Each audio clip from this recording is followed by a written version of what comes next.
전수미의 금요 미스테리!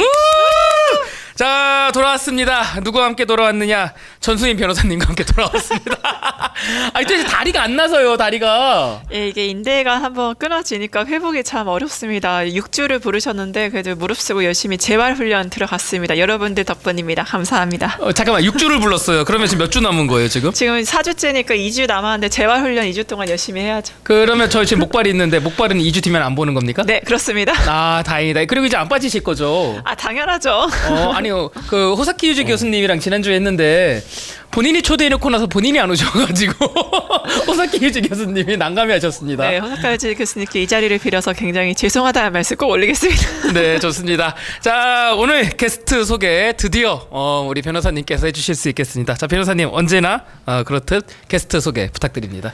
네, 그 평택의 희망이고 정말 일 잘하는 국회의원으로 소문난 의원님이 있습니다. 바로 홍기원 의원님이신데요.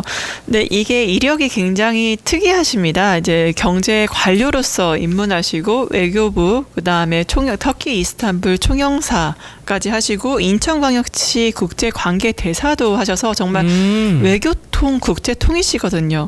근데 지금 외교통 국제통이신데 또 평택의 발전을 위해서 이제 직접 얘기하셨지만 교통위에 이제 계시죠. 그래서 평택에서 딱 한마디로 통합니다. 일 잘하는 의원, 평택아 날자. 홍기원 의원님 오늘 오셨습니다. 여러분 큰 박수로 환영 주시기 바랍니다. 반갑습니다. 예, 안녕하십니까, 홍기원입니다. 반갑습니다. 잠깐만, 이렇게 짧게 담백하게 하신다고요?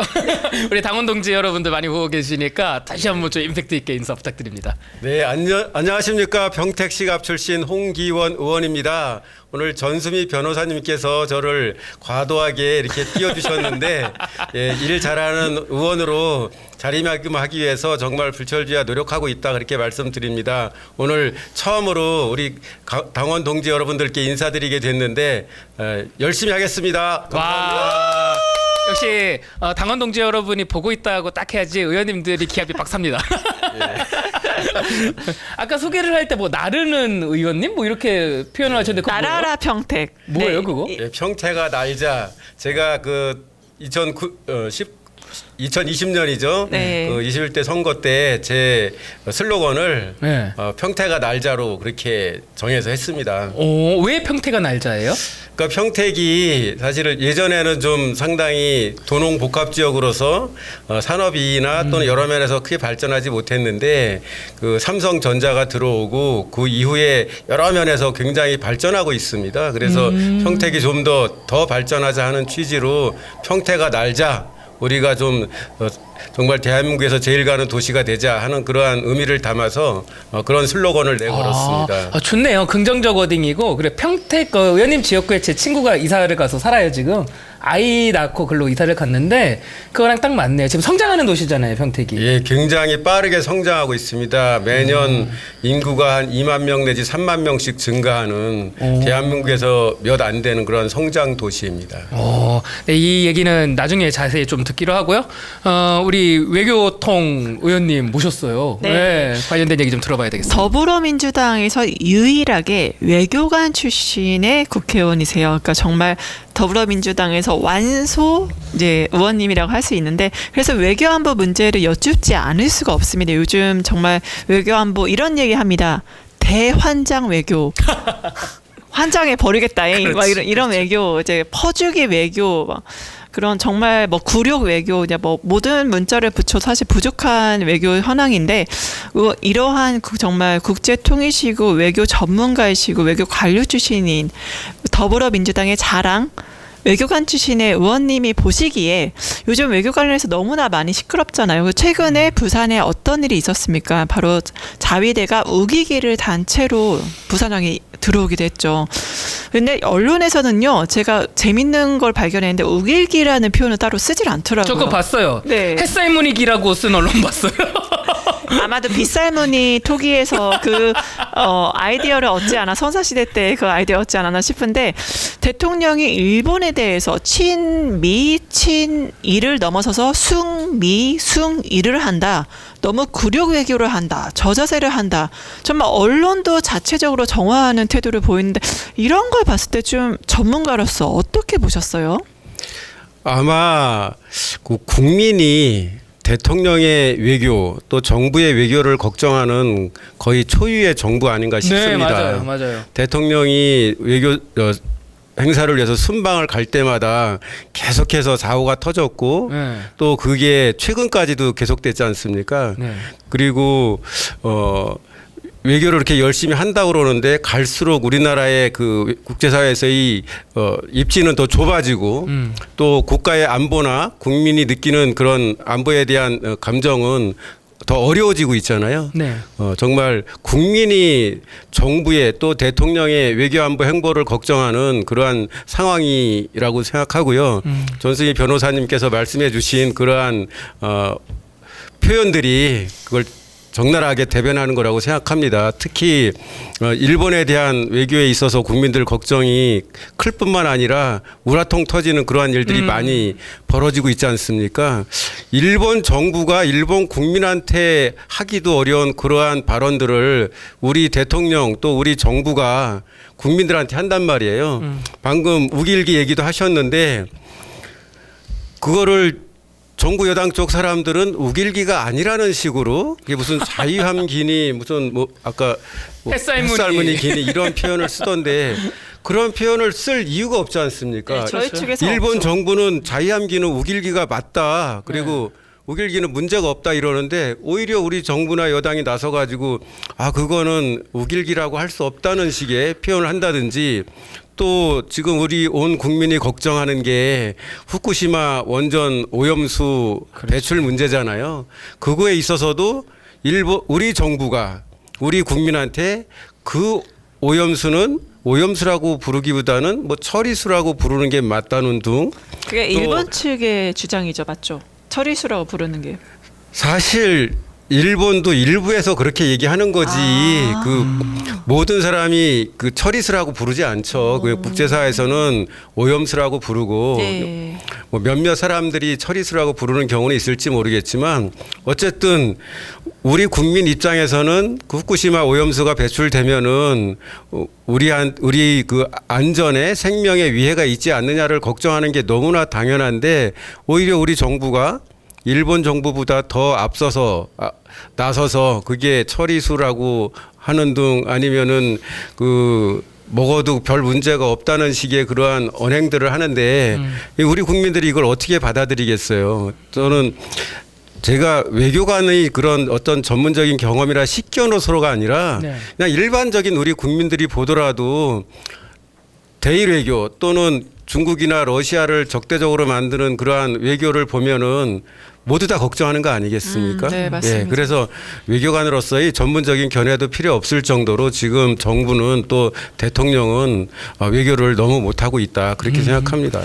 그럼 질문에 이어서 조금 제가 갑자기 궁금해진 건데요. 전수희 변호사님이 제가 아까 빵 터졌던 게 대환장 외교라고 저는 그렇게 생각합니다. 네, 우리 의원님께서도 뭐 적극 긍정한다라고 말씀하셨는데 의원님께서 지금 윤석열 외교를 규정한다라고 한다면, 그러니까 전문적 식견을 가진 의원님께서는 어떻게 규정을 내리실지 그게 궁금해요. 윤석열 정부의 외교 어떻게 규정하십니까? 저는 이 외교의 가장 큰 줄거리가 이제 결국 대통령이 정하는 거거든요. 근데 대통령이 이 외교 안보 문제를 보는 데 있어서 너무 선과 악의 그런 개념으로 분류하는 게 아닌가. 그렇게 해서 지금 대통령이나 정부 여당이 많은 얘기를 하는 것 중에 하나가 가치 외교라고 하거든요. 네. 특히 대통령이 좋아하는 표현이 자유, 맞아요. 그다음에 민주주의 이런 건데 자유, 민주주의 또는 인권 이런 거를 공유하는 국가들과는 협력을 강화하고 그렇지 않은 나라들과는 적대적인 태도를 취하는 이런 모습에서 저는 현재의 그 윤석열 정부의 외교안보 정책을 좀 볼 수 있지 않나 생각하는데 그게 사실 외교의 가장 기본은 국익을 지키는 거거든요.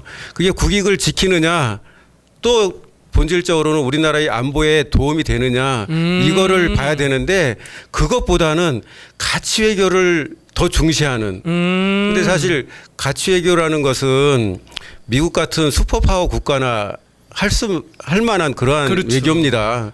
우리 같이 준경국 특히나 4대 강국의 그 가운데 이렇게 입지한 중경국 입장에서는 외교 안보는 그렇게 해서는 안 되는 거거든요. 근데 모든 것을 선과 악의 가치로 판단하고 미국이나 일본은 가치를 공유하는 자유와 민주주의 인권을 공유하는 국가들이니까는 거기랑은 무엇을 양보하든 협력하고 중국이나 러시아는 자유나 민주주의 인권 부분에 있어서 우리가 생각하는 기준에 못 맞추니까는 거기하고는 뭐 적대적인 대립적인 관계를 계속 형성하는 게 아닌가 저는. 그럼 의원님 말씀을 들어보면은 결국 외교는 대통령의 의지가 가장 중요한데 대통령이 지금 가지고 있는 의지, 사고 내지는 생각이 선악을 구분해 가지고서 지금 외교를 운영하고 있다. 네. 그러면 이게 설명이 되는 게 국위구선이라고 한다면은 설령 우리 국민들이 봤을 때 되게 회색 군자처럼 움직인다라고 하더라도 그게 국익이 우선이 된다면 오케이일 텐데 지금 윤석열 정부 하는 거 보면은 뭐 아니면 도처럼 한쪽 편을 그냥 원사이드하게 들어버리잖아요. 그게 지금 선악을 지금 본인이 갈랐기 때문이라고 보시는 거죠? 그렇죠. 그러니까 그 정부 여당 쪽 사람들하고 제가 얘기를 들어봐도 네. 중국이나 러시아를 되게 적대적으로 얘기를 해요. 그래서 왜 그렇게 하느냐. 중국은 우리한테 경제적인 측면뿐만 아니라 안보상으로도 굉장히 중요한 나라고 러시아도 굉장히 영향력 있는 큰 나라니까 우리가 그렇게까지 적대적으로 할 이유가 없거든요. 우리 입장에서는 우리한테 도움이 되는 방향으로 외교를 하면 되는데 거기는 어느 정도 적으로서 개념 짓고 하는 게 아닌가 하는 그런 생각이 많이 들고 그렇지 않으면은 지금의 윤석열 정부의 외교안보 행보를 이해하기가 어렵습니다. 지금 엄청난 시사점을 제가 좀 포착을 한 게 그러면 윤석열 정부는 국민의 생명과 안전을 전혀 고려하지 않은 대통령이라고 보면 될까요? 그렇게 얘기할 수는 없죠. 윤석열 대통령, 윤석열 정부는 그렇게 하는 게 우리한테 좋을 거라는 판단에 하는 걸 텐데. 근데 이제 근본적인 문제가 뭐냐면 윤석열 대통령이 평생 검사만 했잖아요. 그렇죠. 그럼 본인이 평생 만났던 사람들은 범죄자 아니면은 죄를 짓지 않은 사람.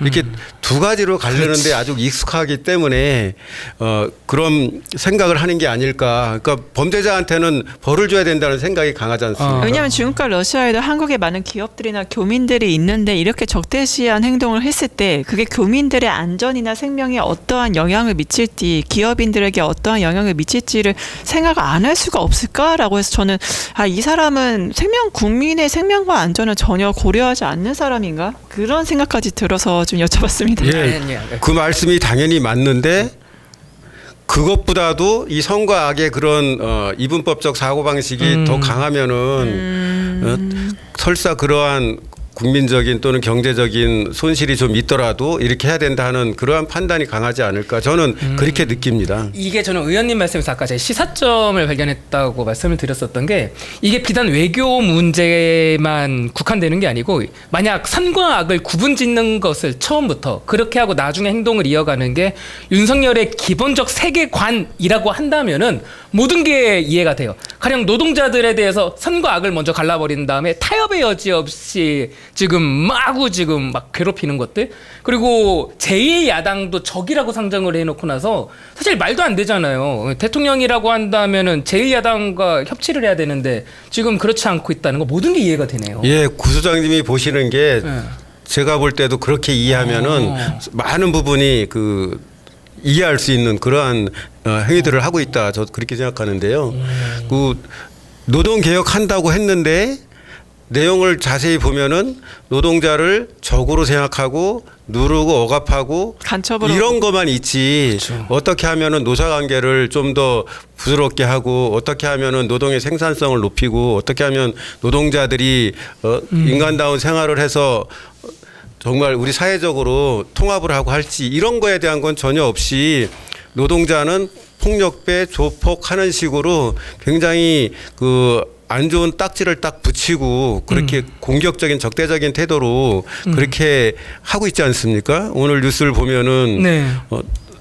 시위를 하는 노동자를 경찰이 곤봉으로 머리를 내려치는 우리가 1980년대 독재 정권 때나 보았을 법한 그런 장면이 연출이 됐는데 네. 그런 부분도 대통령이 그거를 경찰에 강하게 주문을 하고 오늘 보니까 경찰청장은 그런 걸 잘하는 경찰들 표창한다고 네. 뭐 숫자까지 얘기하고 했던데 그렇게 하니까 현장에서 움직이는 경찰들은 정말 상식적으로 이해하기 어려운 그러한 과도한 그런 억압적인 통제를 하고 있는 거죠. 지금 아마도 오늘 얘기가 그 의원님께서 말씀해주신 이 선과 악을 가르는 어떤 문법에 대해서 조금 더 연장해서 얘기가 나아갈 것 같은데 마침 다음 질문도 준비된 다음 질문도 그래요. 그럼 그거는 이해하겠어요. 다른 어떤 일본을 가령 일본은 선이고 뭐 중국은 악이다. 뭐 이런 식으로 갈라가지고서 서로 양면되는 어떤 행태를 보이는 건 이해하겠는데 그럼 국민들을 한번 이해하고 싶은데 국민들한테 하는 걸 봐도 국민들을 악으로 규정하는 것 같아요. 가령 보세요. 일본은 선이라고 규정을 해가지고서 그럴 수 있다 쳐요. 일본이 후쿠시마 오염수 방류해? 그래 윤석열 세계관에서는 그래 방류하세요라고 할 수 있을 것 같은데 그 생각을 가지고 나서 국민들을 보면은 분명 아이고 국민들을 생각해서 이건 안 되겠다라는 다음 방향으로 가야 되는데 그게 안 되고 국민들한테 제대로 된 정보도 안 주죠. 그리고 굉장히 포괄적으로 나온단 말이에요. 이런 것들은 왜 그러는 거예요? 아마 연결된 질문일 것 같은데 국민들은 그래 대통령이 검찰총장 출신이라 부족할 수 있어. 그러면 외교부는 뭐 하지? 외교부 관료들은 오랫동안 일을 해왔잖아. 전문가자. 왜 뭐 하는 거지라고 의문을 가질 수도 있을 것 같아요. 왜 이런 현상들이 나타나는 걸까요? 그거는 지난번에 김성한 국가안보실장이 퇴진하고 또 외교비서관이 퇴진한 상황을 보면 이해할 수 있는데 제가 속사정은 알 수 없지만 대통령이 취임한 이후에 가장 중요한 외교 행사인 미국 국빈 방문을 앞두고서 우리나라 외교안보 정책의 실무 책임자인 안보실장 그리고 중요한 실무자인 외교비서관 또 의전비서관을 퇴임하도록 했지 않습니까? 주미대사도 바꿨죠. 예. 그때 그 언론에 나오는 배경을 보면 결국 이분들이 대통령께 건의했거나 또는 보고했던 이런 부분에 있어서 대통령이 생각과 다르다고 쳐낸 걸로 저는 그렇게 이해가 되고 그래서 이제 결국은 김태효 국가안보실 1차장이 이제 모든 것을 주도하도록 만든 걸로 이해가 되는데 결국은 뭐냐면 좀 더 합리적이고 누가 봐도 좀 국가의 이익을 생각하는 정책을 건의하거나 또는 의견을 냈던 분들을 다 밀어내고 본인과 생각이 일치하는 김태호 차장하고 일을 하는 게 아닌가. 그러니까는 외교부에서도 어떠한 분명히 중요한 외교 사안에 대해서는 외교부에서도 당연히 입장이나 의견을 올리거든요. 근데 그거를 대통령이 채택 안 하면은 방법이 없는 거고 그런 의견을 냈던 사람들이 물러나는 모습을 봤기 때문에 앞으로 그러한 그건 더 기대하기 어려운 상황이 됐다고 생각합니다. 근데 추가로 그러면 지금 원래 주미 대사셨던 조태용 대사님께서 안보실장이 되셨잖아요. 네. 외교관이시잖아요. 외교관 출신이시고면 좀 뭐가 달라질까요? 제 생각에는 크게 달라지기 어렵다고 봅니다. 왜냐하면 본래 같으면 이제 외교안보의 총괄 책임자인 사람이 이렇게 바뀌면은 상황이 좀 더 개선될 수도 있는데 그렇죠. 지금의 이 외교안보의 여러 가지 문제의 최종적인 책임자는 결국 저는 대통령이라고 보거든요. 대통령이 어떠한 생각을 갖고 있느냐 그리고 그러한 생각을 바꿀 가능성이 있느냐가 중요한데 제가 볼 때는 대통령은 그런 것 같지가 않기 때문에 뭐 조태용 안보실장이 돼서 조금은 그 어떠한 과격한 그런 언사가 조금은 줄을 수 있을지 몰라도 이 전체적인 그 외교안보의 방향은 바뀌지 않을 거라고 생각하고 그거는 이번에 그 후쿠시마 오염수 시찰단 네. 갔다 온 과정 그 이후에 처리하는 과정을 보더라도 국민들이 납득하기 어려운 일을 계속 하고 있잖아요. 그렇죠. 예. 네. 그러니까 결국은 인사권자 소위 말하는 대빵이라서 대빵의 의중이 가장 중요하다. 예, 결국은 대통령이 한일 관계를 어떻게 보느냐, 한일 관계를 어떻게 어떠한 방향으로 풀어가느냐 하는 게 가장 기본적인 전제가 되는 건데 그 부분에 있어서 일본한테 대통령이 나서서 얘기했잖아요. 과거의 역사 문제로 일본한테 사과를 요구하지 않겠다. 그쵸? 무릎 꿇고 사죄할 그리고 필요 없다. 뭐 강제동원 제3자 변제 우리가 알아서 하겠다. 또 정부가 그 구상권도 청구하지 않겠다. 모든 것을 다 양보하고 일본은 양보한 게 하나도 없지 않습니까? 그렇죠. 맞습니다. 맞아. 그렇죠.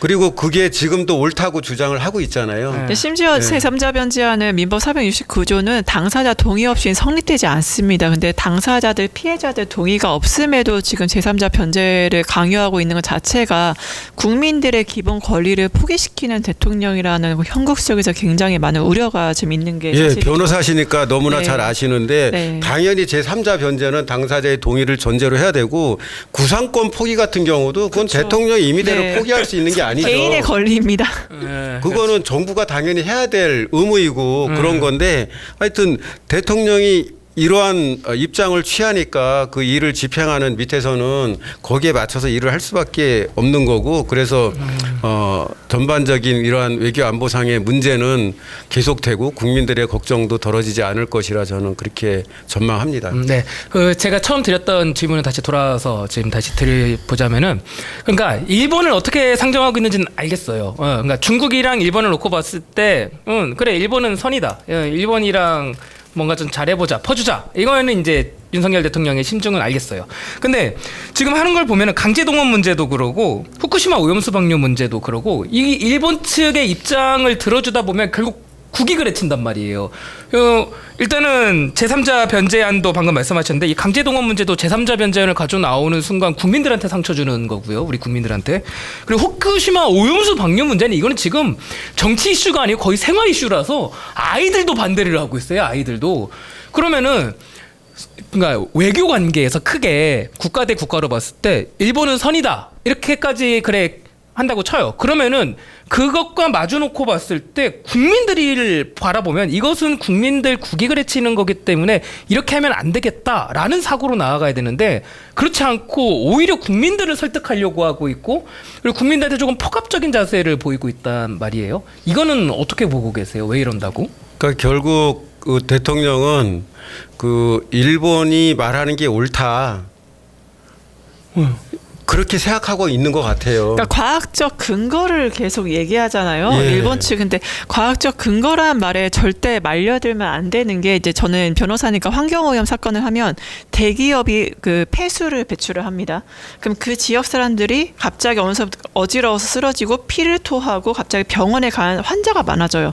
그럼 대기업에 소송했을 때 대기업의 입장은 우리가 폐수를 유출한 것과 너희가 아픈 거를 입증해라. 인과관계를 입증해라. 근데 이 과학적 근거라는 게 인과관계 입증으로 결국에는 모든 것들이 밝혀진 건데 인과관계 입증이 힘들거든요. 헬스 같은 경우 특히나 더더욱.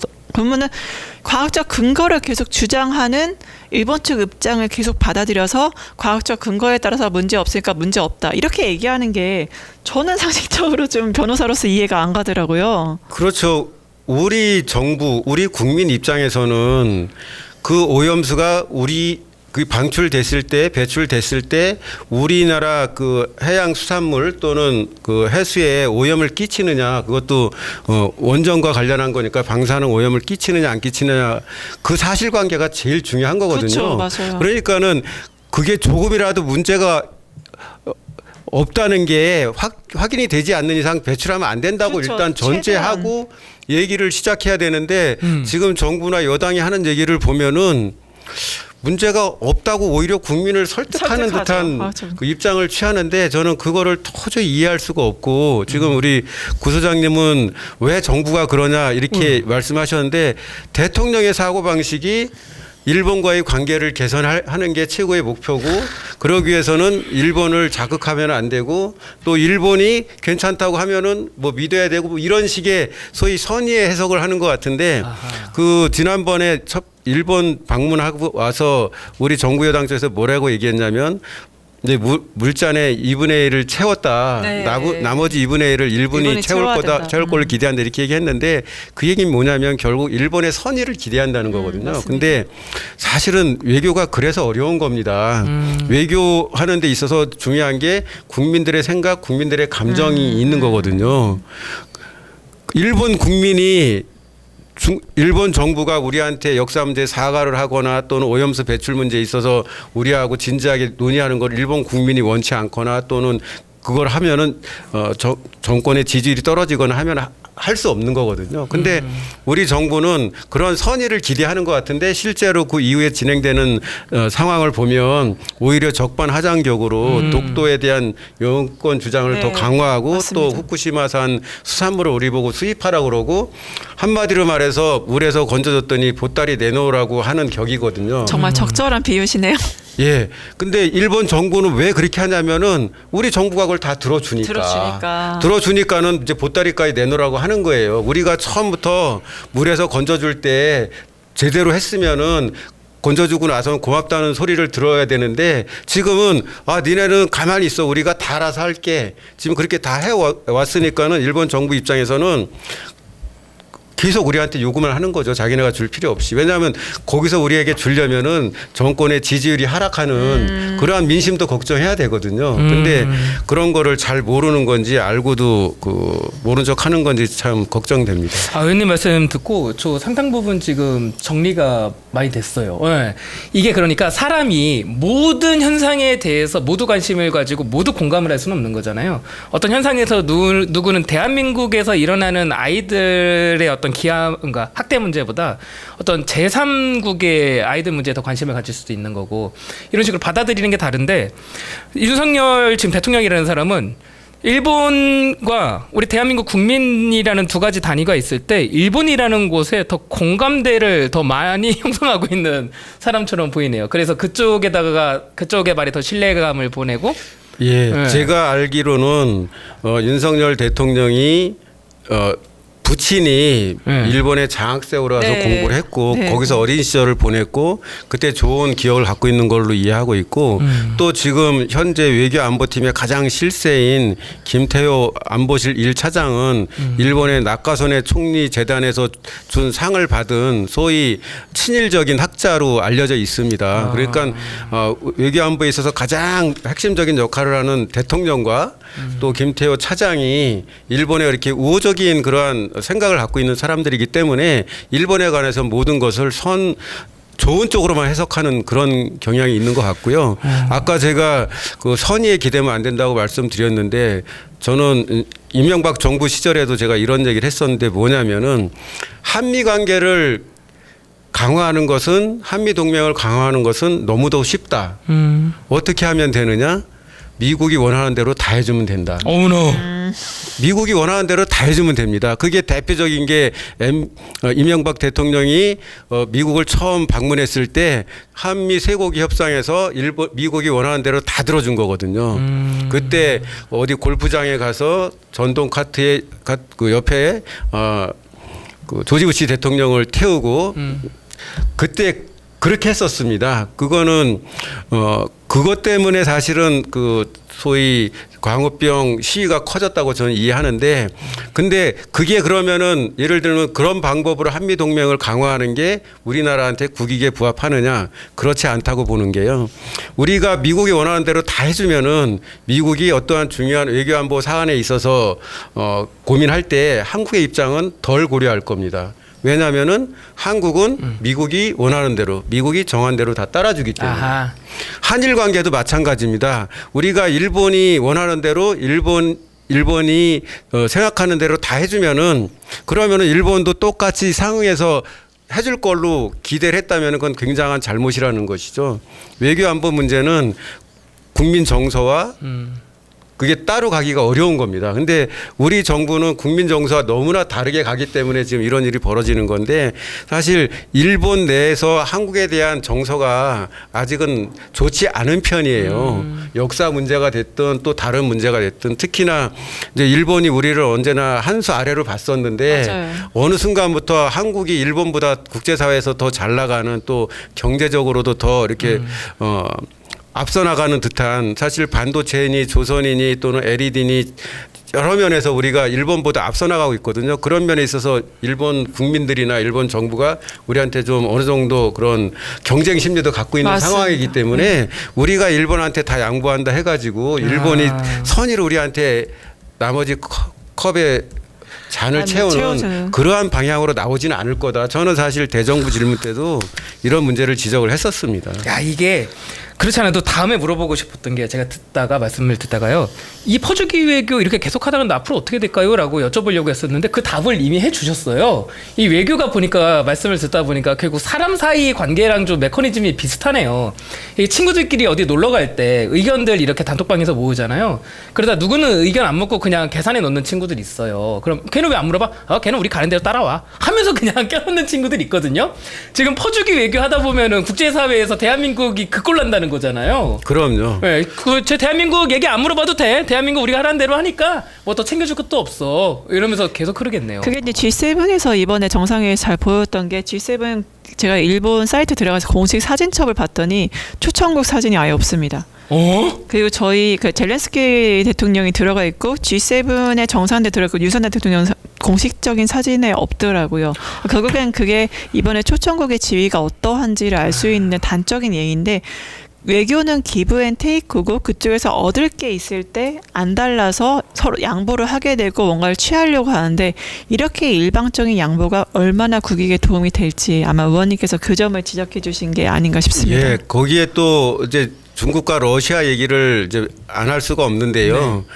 결국은 이제 한미일 협력을 그것도 그 중에서도 군사 협력을 강화해서 윤석열 정부가 이렇게 한다고 생각하는데 그렇게 하는 가장 중요한 이유는 결국 미국과 중국이 전략 경쟁을 하는 과정에 있어서 윤석열 정부가 미국과의 동맹을 확실하게 한마디로 미국 편에 확실하게 서는 모습을 이제 보이고 있지 않습니까? 네. 그러면서 이제 중국을 자극하는 발언, 예를 들면 대만 문제에 있어서 그렇죠. 그 북한처럼 남북 문제처럼 그게 국제적인 이슈라고 한다든지 또는 러시아를 자극하는 발언, 러시아가 우크라이나에서 어떻게 하면은 군사적인 지원도 할 수 있다 하는 식의 발언을 해서 중국과 러시아를 굉장히 자극했지 않습니까? 네. 그 발언을 왜 했는지 정말 그 외교관 한 입장에서 보면 도저히 이해가 되지 않아요.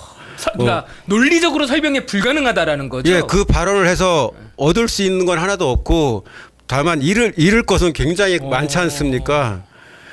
근데 그런 외교, 그 발언을 왜 했겠느냐? 제가 이제 외교관 경험으로 생각해 보면은 결국은 미국이나 일본한테 잘 보이기 위해서 그 발언을 한 거거든요. 근데 아까 말씀하신 거에 기초해서 다시 얘기를 해보면은 미국이랑 일본한테 잘 보이게 해봤자 국익적으로 옳지 않다라는 말씀도 해주셨어요. 그렇습니다. 결국은 외교의 가장 기본은 우리나라의 우호 세력을 넓히는 거고 또 외교안보의 가장 기본은 우리나라를 더 안전하게 하는 건데 이 두 개가 다 실패했잖아요. 우리나라의 우호적인 세력을 넓힌 게 아니라 우리나라의 적대적인 세력을 훨씬 더 강화했고 또 지금 한미일 군사협력을 강화하니까는 우리나라 안보가 더 튼튼해졌습니까? 우리 국민이 과거보다 더 편안한 마음으로 생활할 수 있습니까? 오히려 오늘 그 북한에서 실패한 미사일 발사한 거 가지고 사이렌 울리고 맞아요. 문자 보내고 해서 국민들은 훨씬 더 불안함을 느끼고 있고 지금 국민은 우리 문재인 정부 때보다도 훨씬 더 안보상 또는 안전상 불안함을 많이 느끼고 있다고 생각을 합니다. 맞아요. 네. 그것은 결국 우리나라 외교 안보 정책이 총체적으로 실패했다. 지금 실패하는 길로 가고 있다. 저는 그렇게 평가하고 싶습니다. 말씀이 맞는 게 이제 오늘 단독 한겨레로 이제 단독 기사가 떴습니다. 한중 관계 말고 뭐 고위 소식통이 류진송 중국 외교부 아주사 사장, 그러니까 아시아 담당 국장이 서울에 와서 윤석열 정부에게 중국 정부의 사불가 방침을 일방적으로 통보했다. 그게 뭐냐? 대만 문제 등 중국의 핵심이 건드리면 한중 협력 불가하다. 한국이 친미, 친일 일변도 외교 정책으로 나갈 경우에 협력이 절대적으로 불가하다. 현재와 같은 한중 관계의 이런 긴장이 지속할 시에 앞으로 고위급 교류, 그러니까 예를 들어 지금 시진핑 중국 주석의 이제 방안이 불가하다. 그리고 마지막으로 이러한 악화한 정서 아래서는 앞으로 한국이 대북 정책에 주도할 수 없다라는 불가침 이런 불가 4가지 사항을 통보를 했거든요. 이거는 좀 어떻게 봐야 될까요? 그러니까 결국은 이제 제가 걱정하는 이제 상황으로 가고 있는 건데요. 사실 먼저 이 얘기를 해야 되는데 우리 국민의 중국에 대한 정서가 굉장히 좋지 않습니다. 맞아요. 소위 반중 정서가 굉장히 강한 상황이에요. 한 국민의 한 80% 내외가 중국을 싫어하거든요. 그렇기 때문에 지금 정부가 이런 정책을 이제 마음 놓고 하고 있다 저는 그렇게 생각하는데 국민들이 중국을 싫어하는 거는 이해를 할 수 있어요. 어떤 면에서는. 그렇죠. 근데 그렇다고 우리가 중국과 적대 관계를 하는 게 국익에 도움이 되느냐를 고민해야 되는 거는 정부 여당이 해야 될 일이거든요. 우리 야당인 우리 당도 마찬가지고 지금 전 변호사님이 말씀하신 사불가 중국을 싫어하는 입장에서 보면은 그래 그러니까 중국 놈들 나쁜 놈들이야 이렇게 얘기할 수 있지만 중국 입장에서 생각해 보면은 한국이 그래도 상당한 우방이라고 생각했고 경제적으로도 관계가 긴밀하고 지난 몇십 년간 잘 지내온 한국이 중국을 계속 적대적으로 하는데 중국 입장에서는 그럼 어떻게 하겠어요. 당연히 중국도 자기네 국익을 위해서 그렇죠. 국익에 맞는 정책을 펼 거 아닙니까. 중국이 핵심적으로 생각하는 이익을 한국이 침해하는 행위를 한다 그러면은 중국으로서는 용납할 수 없다. 한국 입장에서도 마찬가지일 거 아니에요? 한국의 국익을 핵심적으로 침해하는 나라가 있다 그러면 당연히 그 나라한테 문제 제기할 거 아닙니까? 또 친미 친일 일변도로 가면 한중 관계는 어려워질 수밖에 없다. 그건 너무나 당연한 당연하죠. 거 아니에요? 네. 중국 입장에서는 한국이 친미 친일 일변도로 가고 중국은 적대시하는데 한중 관계를 어떻게 좋게 갈 수 있겠습니까? 나머지 두 개도 똑같은 거거든요. 그러니 우리가 미국과 일본과의 관계를 강화했는데 그럼 우리는 무엇을 얻었나요? 경제적으로 우리가 얻은 득이 있습니까? 아니면 안보상으로 더 튼튼해졌나요? 맞습니다. 오히려 중국이 우리를 이렇게 와. 상당히 공격하는 이런 사불가 방침을 통보했죠. 전달했다는 네. 것은 정보 자체가 중국이 우리한테 경제적으로든 또는 다른 어떤 문제에 있어서든 우리한테 보복 조치를 할 수 있거든요. 네. 그거는 중국 입장에서 보면은 자기네 국익을 지키기 위해서 뭔가를 노력하는 게 일반적이지 않아요? 네. 러시아도 마찬가지가 될 겁니다. 당연하죠. 우리가 러시아에 가서 많은 물건을 팔고 우리 많은 기업들이 러시아에서 경제 활동하면서 돈을 벌고 있잖아요. 근데 우리나라가 러시아를 적대적으로 생각하면 또 적대적인 조치를 취한다고 하면 러시아는 당연히 우리에게 상응하는 조치를 취하려고 할 거 아니겠습니까? 이미 그 조치는 시작이 됐어요. 왜냐하면은 청년들 사이에서는 눈 떠보니까 한국이 교전국이 됐다. 지금 러시아와 이미 마치 전쟁에 참여하는 것 이미 우크라이나에 저희가 탄약을 보내는 것 자체가 거기에 참여하는 형태가 돼버린 거고 두 번째는 그러니까 러시아에서 삼성이 빠지니까 그 자리를 중국의 기업들이 다 채우고 있거든요. 그렇습니다. 이게 엄청난 경제적 타격입니다. 그리고 더 하나 덧붙이자면은 사실 이제 한미일이 같이 중국과 러시아에 대항해서 뭐 하자는 식의 분위기로 이렇게 소위 진영 외교로 가고 있는데 실제로는 일본과 미국은 또 중국과 협력을 추구하고 있습니다. 그렇죠, 그렇죠. 올해 4월 초에 일본의 외무장관이 중국을 방문했고 또 미국도 지금 중국과 여러 대화 채널을 가동하고 있잖아요. 맞아요. 그래서 제가 다른 자리에서 말씀을 드렸었는데 우리가 앞장서서 반중 반러를 외치고 돌격하다가 뒤돌아보니까는 우리 뒤에는 아무도 없는 그러한 상황이 올 수도 있고 그랬을 때는 정말 어떻게 할 거냐. 그리고 또 중국이 예를 들면 히토류, 그 희귀한 이제 광물질인데 히토류나 또는 그 배터리의 원재료를 우리한테 수출하지 않으면은 그렇죠. 그럼 우리가 감당할 방법이 없거든요. 리튬이 대표적이죠. 예. 네. 뭐 우리 정부 여당 인사들은 미국의 협력을 얻으면 된다고 하는데요. 미국도 히토류를 우리한테 공급할 수 없고 배터리의 원료를 우리한테 공급할 수 없습니다. 그런 조치를 당하면 피해를 보는 것은 우리 대한민국입니다. 그거를 정부 여당이 정확하게 직시를 해야 되고 그래서 외교를 이렇게 가면 안 된다. 예, 그렇게 말씀드리고 싶습니다. 그 말씀이 이제 마지막 정리를 할 텐데 결국에는 헨리 키신저가 요즘 계속 주장하고 있는 중국과의 관계, 미국과 중국이 세계 경제 질서를, 세계 국제 질서를 이끌어야 된다. 그러니까 예전에 디커플링이었다가 뭐 탈동조화였다, 디리스킹, 위험을 제거하는 형식으로 우리 미국과 중국이 같이 가야 된다라고 했고 이게 G7에서 그대로 반영이 됐습니다. 그래서 바이든도 G7에서 중국과 러시아의 위협을 걱정하면서도 중국과 협력의 길을 모색하는 방안을 언급을 했거든요. 그리고 미국도 이젠 중국과 해빙의 시기가 올 것이다. 결국에는 말씀하신 대로 우리가 적진 최 앞에서 총알바지는 다 하고 뒤돌아보니 아무 편도 없는, 심지어 기시다 총리가 북한에게 제의를 했잖아요. 아무런 조건 없이 만나겠다. 그러니까 우리만 북한을 적으로 하고 우리만 러시아를 적으로 하고 우리만 중국을 적으로 하는 사이에 미국과 일본은 자국의 실리 외교를 통해 자국의 이익을 위해서 철저하게 움직이고 있다. 굉장히 안타까운 현실이 아닐 수가 없습니다. 예, 뭐 정확하게 말씀해 주셨는데 이제 미국이 트럼프 대통령 시절부터 이제 굉장히 중국과 이렇게 중국의 공격적인 태세로 나갔었지만은 이제 디커플링 하려고 이렇게 시도를 해보니 디커플링이 불가능하더라. 이미 그 국제 경제 질서가 중국을 빼고는 완벽하게 이렇게 공급망을 구성할 수 있는 그러한 상황이 안 되기 때문에 디커플링은 불가능하다. 그 길로 계속 갔다가는 미국 경제도 어려워지고 미국 기업도 어려워진다. 그렇기 때문에 디리스킹, 위험 부담을 줄이는 쪽으로 가야 된다. 그 얘기는 뭐냐면은 어느 정도 커플링한 걸 줄이긴 하지만 완벽하게 줄이는 건 어려우니 협력할 건 협력하고 줄일 건 줄인다. 이러한 쪽으로 가자는 그런 얘기가 나오는 거거든요. 실제로 미국의 움직임이 그렇고. 네. 그러니 우리나라가 앞장서서 중국과 러시아를 적대적으로 이렇게 몰아갔는데 미국과 일본은 다른 한편으로 중국과 협력을 추구하는 쪽으로 가고 있지 않습니까? 맞습니다. 네. 근데 중국하고 이런 관계가 됐으니 우리가 중국과 협력하기가 쉽지 않은 그런 상황이 됐는데 지금부터라도 태세를 전환해야죠. 의원님 아까 돌격대라는 표현을 쓰셔가지고서 저도 되게 인상 깊었는데 그것도 우리 변호사님이 인상 깊어서 다시 풀이해 주신 것 같아요. 그러면은 의원님이 지금 제일 고민 중이신 거는 돌격대로 나갔다 뒤돌아보니까 아무도 없는 상황 어떡할 거냐라고 말씀하셨잖아요. 이게 그러면 고립될까 봐 그게 가장 걱정이신 거예요, 세계 무대에서? 아닙니다.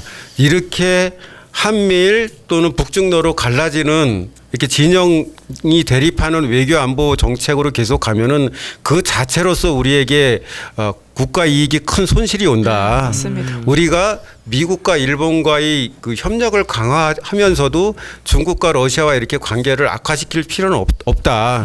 그거를 바로잡아야 된다 하는 취지에서 얘기한 거고, 만약에 돌격 때 역할을 했는데 우리만 혼자 남는 그러한 상황이 되면 그건 최악인 거고요. 최악인 거고요. 현재도 상당한 그런 어려운 상황이다.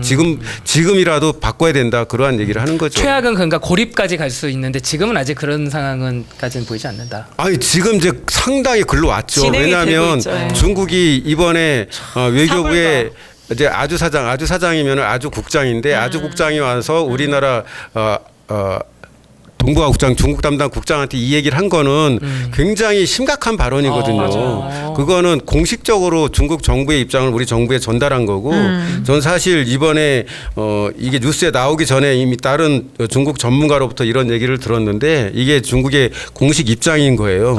그리고 이러한 중국의 소위 어찌 보면 이제 경고인 건데, 이거를 우리 정부가 정말 중국은 나쁘니까는 니네 하고 그렇게 갈 수 없어. 이런 입장을 계속 고수한다면 문제가 된다는 거죠. 근데 오늘 아침인가 어제 신문에 보니까 여당의 무슨 핵심 인사가 중국을 되게 또 공격하는 듯한 네. 자극하는 듯한 발언을 했던데, 도대체 어떠한 자신감을 가지고 어떠한 대비책이 있길래 그렇게 하는지 저는 정말 걱정스럽습니다.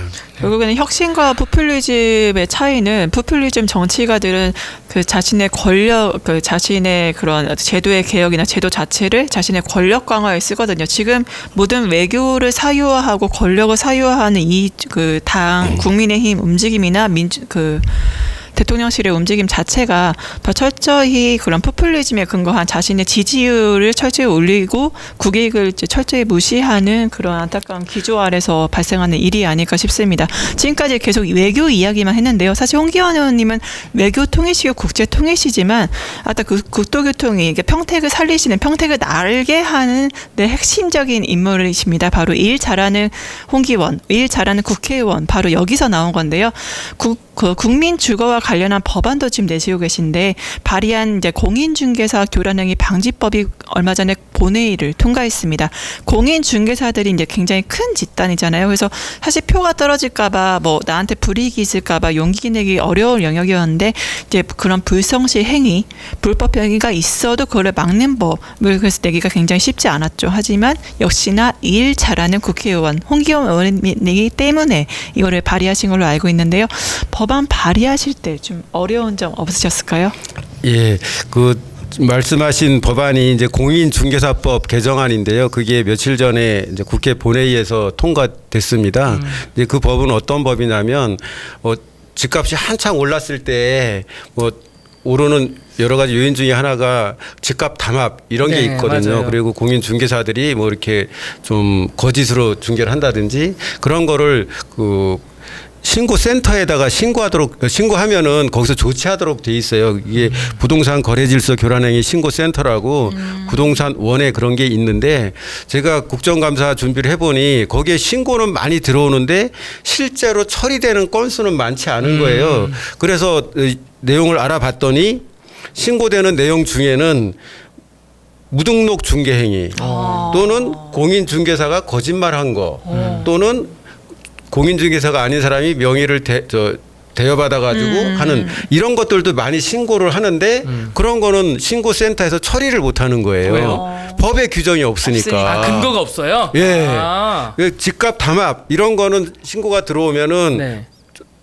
확인을 해서 경찰이나 검찰에 넘겨가지고 처리를 할 수 있는데 방금 말씀드린 이런 것들은 분명히 법적으로 문제가 있는 행위들인데도 법에 규정이 없어가지고 처리가 안 됐던 거예요. 그래서 제가 이런 거를 처리할 수 있도록 부동산 중개사법을 공인중개사법을 이제 개정하는 안을 내 가지고 그게 이번 5월 25일 날 통과됐던 건데 저도 말씀하신 대로 조금 우려는 있었어요. 왜냐하면은 공인중개사들을 다 나쁜 사람 취급하는 듯한 내용들이어서 근데 오히려 이 법이 통과된 이후에 그게 알려지니까는 많은 공인중개사들이 저한테 고맙다고 얘기하고 있습니다. 오히려요? 네.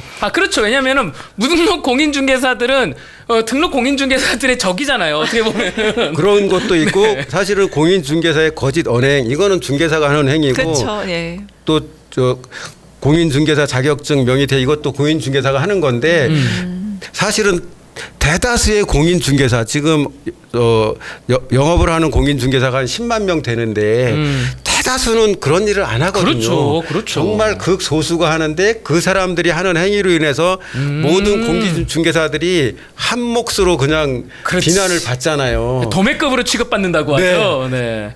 그런 거를 이런 법을 만들므로 인해서 해소해 줄 수 있으니까는 대다수의 공인중개사 그렇네. 입장에서는 이구해줘서 고맙다고 저도 놀랬는데 그러니까 잘못한 공인중개사들을 처벌할 수 있도록 해야 네. 대다수의 선량한 공인중개사들도 같이 평가받을 수 있지 네, 않느냐 이제 맞습니다. 그러한 생각으로 저한테 고맙다는 얘기가 많이 왔습니다. 일 잘하시네요. 이해관계의 가르마를 절묘하게 탔네요.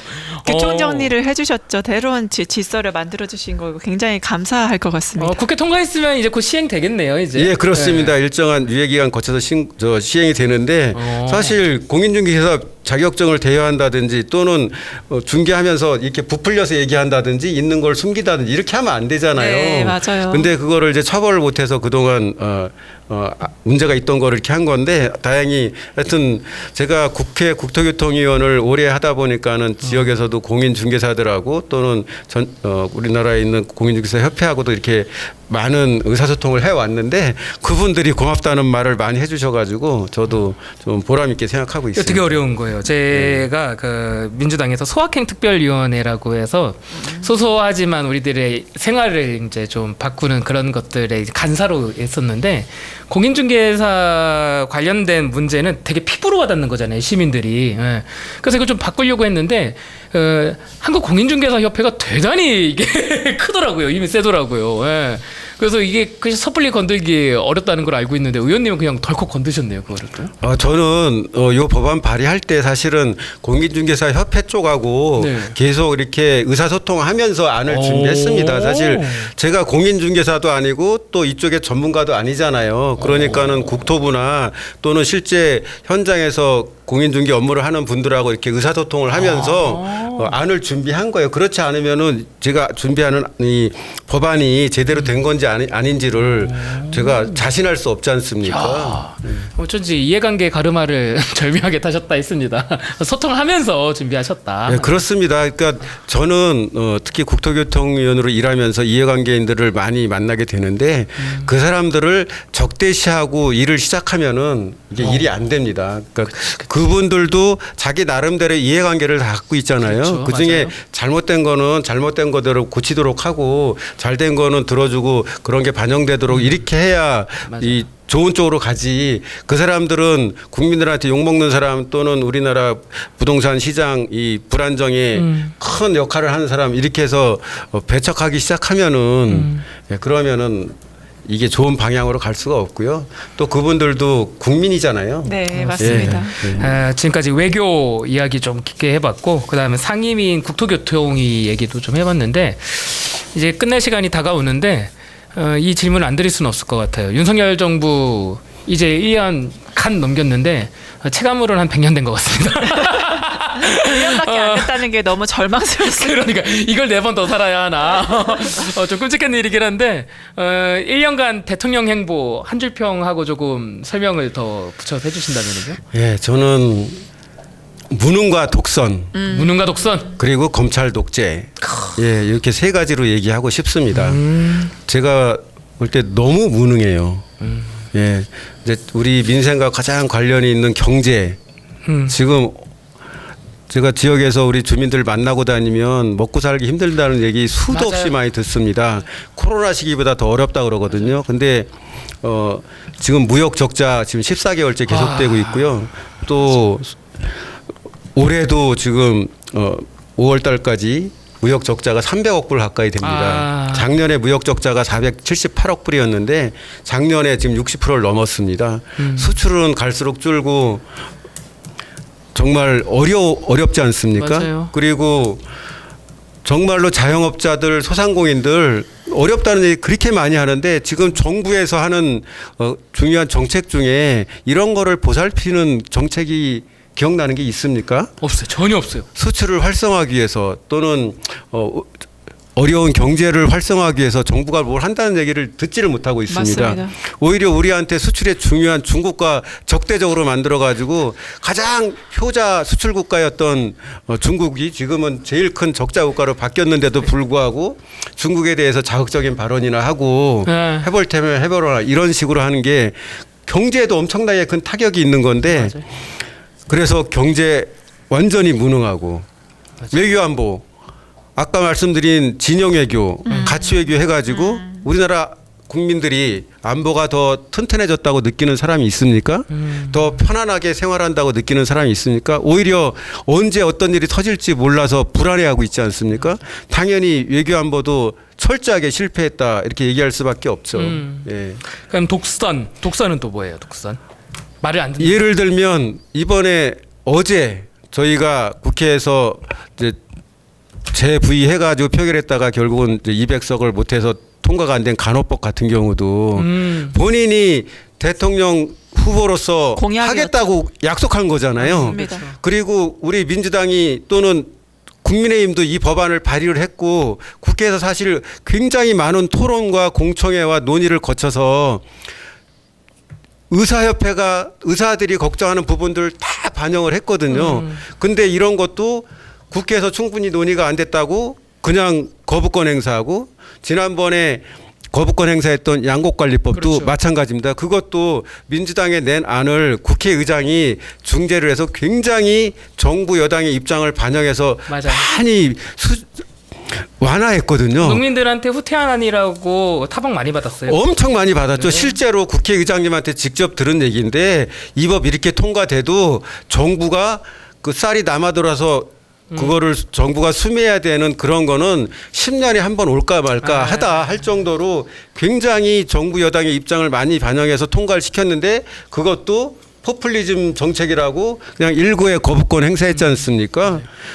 노동정책도 아까 제가 말씀드렸다시피 그렇고 또 검찰 독재. 네. 윤석열 정부가 내건 게 뭡니까? 공정과 상식 아니에요? 맞아요. 지금 대한민국 국민 중에 검찰이 공정하게 상식에 부합하게 검찰권 행사한다고 생각하는 사람이 단 한 명이라도 있습니까? 아마 윤석열과 한동훈 빼고는 없을 거예요. 이렇게 검찰권을 일방적이고 편향적이고 또는 정치적인 목적으로 행사하는 정권은 역대 없었습니다. 그래서 정말 무능과 독선, 검찰 독재 이 세 개로 저는 윤석열 정부 1년을 평가하고 싶습니다. 다 설명되네요. 무능 독선 검찰 독재. 정말 마지막으로 진짜 시간이 좀 조금 남았는데 아주 조금 남았는데 무능 독선 검찰 독재의 시대에 우리 더불어민주당은 곧 총선을 치러야 돼요. 1년도 안 남았어요. 네. 우리 더불어민주당 어떻게 총선 준비해야 되는지 그리고 이 무능 독선 검찰 독재 정권과 어떻게 싸워야 되는지 좀 지혜를 주신다면요. 예, 워낙 현 정권이 무도하고 또 비상식적이고 불공정하고 또 무능하기 때문에 이 정권과 야당이 잘 싸워야 된다. 아주 강력하게 싸워야 된다 하는 게 우리 당원들뿐만이 아니라 국민들의 그 대체적인 생각이라고 저도 그렇게 이해하고 있습니다. 그래서 잘 싸워야 되는데요. 근데 잘 싸우는 게 국민들한테 성과로서 평가받기 위해서는 저는 우리 당이 국민들의 신임을 받아야 된다. 신임을. 우리가 국민들한테 신뢰를 받지 못하고는 아무리 싸워도 국민들이 윤석열 정권을 욕하지만 우리 당도 같이 욕하는 그러한 상황이 계속될 거다. 그런 면에 있어서 이번에 문제가 됐던 돈봉투 사건이라든지 또는 우리 당 의원의 코인 문제라든지 이제 국민들이 볼 때 우리 당이 도덕적으로 굉장히 문제가 있다고 지금 평가받는 그러한 사안들이잖아요. 근데 저는 걱정하는 게 이러한 사안이 발생한 것 자체도 큰 문제이지만 이 사안을 어떻게 다루냐 하는 것도 국민들한테 굉장히 중요한 문제인데 우리가 이런 문제를 정말 온정주의적으로 또는 좀 더 낮아진 그런 도덕 기준으로 처리하는 게 아닌가 하는 우려를 갖고 있고요. 그래서 우리 당이 똘똘 뭉쳐서 싸우되 국민의 신임을 바탕으로 정말 강력하게 싸우기 위해서는 이러한 도덕적인 문제에 있어서 국민들이 민주당이 문제는 좀 있지만 그래도 고치려고 노력하는구나, 반성하고 있구나, 그래서 혁신하려고 하는구나 하는 모습을 좀 잘 보여줘야 된다. 그러한 게 바탕이 되면은 우리가 정부 여당과 강력하게 싸울 때 국민들이 우리 뒤에서 그걸 받쳐주지 않을까. 그렇게 해야 우리가 내년 선거에서 승리할 수 있고 그러한 선거 승리를 바탕으로 정부 여당을 더 견제하고 그 이후에 3년 후에 있을 대선에서도 승리를 해서 국가를 올바른 길로 끌고 갈 수 있지 않을까 이렇게 생각합니다. 외부로는 잘 싸고 내부로는 혁신해야 한다. 예, 예쁜 말로 포장하면 민주당이 스스로 자성하고 반성하고 쇄신할 때 지금의 윤석열의 선택된 공정, 선택된 상식, 선택된 조사, 선택된 기소 이 모든 독재 상황에 맞서 싸우고 승리할 수 있다는 그런 처방을 내리신 것 같습니다. 맞나요? 예, 맞습니다. 예. 자, 이제 1시간 정도 꽉꽉 눌러가지고 말씀 나눴는데 변호사님 어떠셨어요? 의원님 이렇게 대화 나눠보니까요. 그러니까 제 전공이 이제 저는 그 국제정치 박사다 보니까 이제 외교안보에 대해서 워낙 관심이 많고 그래서 자문을 해왔는데 교수님 모시고서 교수님이 그 정도였지. 네. 오늘 완전 제가 진짜 심지어 교수님이라 생각할 정도로 이게 외교안보 사안에 대한 그런 지식적인 측면과 아시잖아요. 뇌가 지식적으로 뭔가가 많으신 분들 많이 아시는 유식자들의 단점이 이제 뜨거운 가슴과 열정이 없다. 근데 뜨거운 가슴과 열정 그리고 더불어민주당의 자랑이 유일한 외교부 출신, 그다음에 외교관 출신의 국회의원으로서 그런 전문 지식, 뜨거운 그 가슴을 지니신 정말 참 외교 통이자 우리의 인재다. 그래서 우리 홍기원 의원님과 함께라면 앞으로 윤석열 정부가 어떤 횡포를 부려도 맞서 싸워 나갈 수 있겠다. 실제로 지금 그러고 계시고요. 그래서 앞으로 총선 기대됩니다. 네, 우리 의원님도 우리 금요 미스테리에 처음 오셨는데 어떠셨는지 소감 말씀 궁금합니다. 예, 제가 방송 출연이나 인터뷰는 몇 번 해봤지만 우리 당원들을 상대로 한 이런 대화는 처음이라서 조금 우리 당원 여러분들께서 보시기에 좀 미흡한 점도 있다고 생각할지 모르겠는데 그렇게 겸손하게 말씀하신다고요? 정말 그 윤석열 정부가 이렇게 무도하게 폭압적으로 가는 것을 막을 수 있는 것은 민주당뿐이고요. 그거를 잘 막을 수 있는 가장 최선의 방법은 내년 총선거에서 우리 당이 압도적으로 승리하는 것입니다. 그렇게 되기 위해서는 우리 민주당이 지금보다는 더 국민의 신뢰를 회복해야 되고 그 회복된 신뢰를 바탕으로 더 힘있게 싸울 수 있다고 생각하고요. 그렇게 해서 우리 당이 승리할 수 있도록 저도 열심히 노력하겠습니다. 감사합니다. 네, 감사합니다. 의원님 말씀 들으면서 윤석열 정부 1년 정말 끔찍했고 앞으로 이대로 좀 더 끔찍해지겠구나라는 생각이 들어서 다시 한번 정신무장을 하는 저는 계기가 됐습니다. 네, 너무 많이 배웠고 너무 감사하고 행복한 시간이었습니다. 네. 다음 주에 저희 금요 미스테리는 저희 독도 방문으로 인해서 이제 그 휴방할 예정입니다. 여러분들 한 주 쉬시고 그 다음 방송으로 더 여러분께 즐겁고 더 유익한 방송으로 여러분들 만나겠습니다. 감사합니다. 네, 감사합니다. 다음에 뵙겠습니다.